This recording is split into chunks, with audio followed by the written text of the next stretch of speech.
All right, so we're all familiar with using Google or other search engines, and our most typical use of it is probably just to type in a few words and see what comes up. And then we can customize it a little bit. We might say, okay, that didn't get what I wanted, so I'll try this word instead.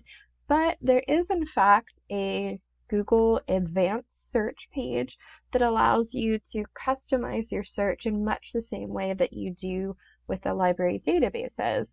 So this is something that I didn't even, I think, wasn't very aware of until not that long ago, and I have found it useful when I'm trying to, find something very specific.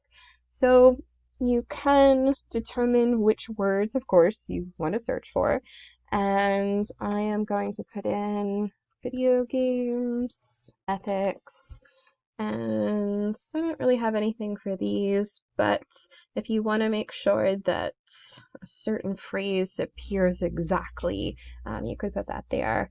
So maybe I want ethical.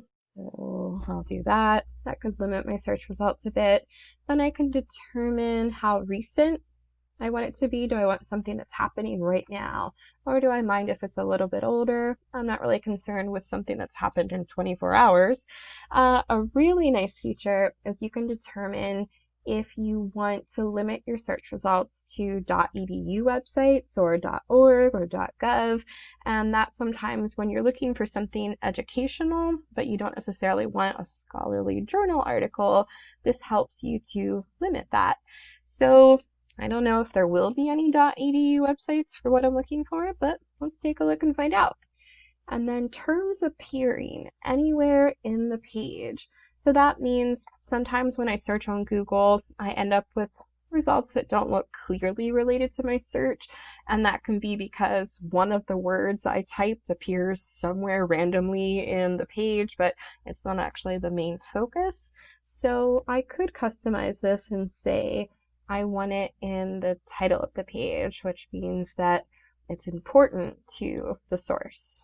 So let's see what happens. Oh no, that got us nothing. All right, so that was perhaps too specific. Was it the .edu? Was it the very specific phrase, ethical decision making? Well, let's try again. And that's part of the process, is experimenting. So I'm going to take that out, and I am going to leave the .edu for now. And I'm going to keep that. Okay, now let's see what happens. Oh, I get a lot of sources.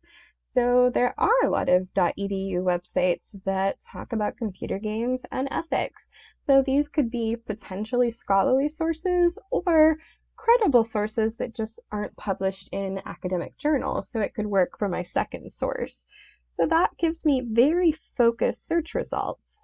And what happens if I take out the .edu? Then I just say anything's cool with me, but maybe I do decide to get a bit more specialized and I say ethical decisions. Right. So this phrase has to occur in my source in some way, and so I am still getting pretty focused research results. So from some .orgs, definitely some academic stuff in here. So you can find these kind of sources even outside of the library, but Gama Sutra, so that's an entertainment, a video game website. So that might be something. It's a little bit old though, 2004, but maybe that proves useful to me and my project. I could take a look and see.